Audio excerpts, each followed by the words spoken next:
বৈদ্যবাটিতে BLO hijack হয়ে গেল। সন্দীপন গাঙ্গুলির বাড়িতে বৈদ্যবাটির 19 নম্বর ওয়ার্ডে এসআই এর যা কিছু নথিপত্র ফর্ম সবকিছু ছড়িয়ে ছিটিয়ে শর্টিং করা হচ্ছে। যেগুলি বিএলওর কাছে থাকে সেই বিএলও স্বয়ং ওই সিপিএম এর বাড়িতে কি রেডি করছেন তা স্পষ্ট হলো না, কিন্তু পেপার দেখা যাচ্ছে। কি ধরনের কারসাজি করবেন বোঝা গেল না, স্পষ্ট নয়। তবে এই ভিডিও সোশ্যাল মিডিয়ায় ভাইরাল হয়ে গেছে।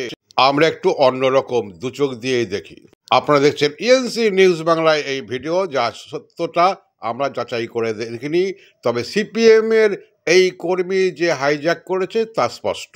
অর্থাৎ বিএলওকে কি তুলে নিয়ে গিয়ে চাপ সৃষ্টি করে কিছু করা হয়েছে, না বিএলও একদম পারচেস হয়ে গেছে এই সন্দীপন গাঙ্গুলির কাছে? নির্বাচন কমিশন এখন কি স্টেপ নেবে বা কি বলবেন সেটাই দেখার।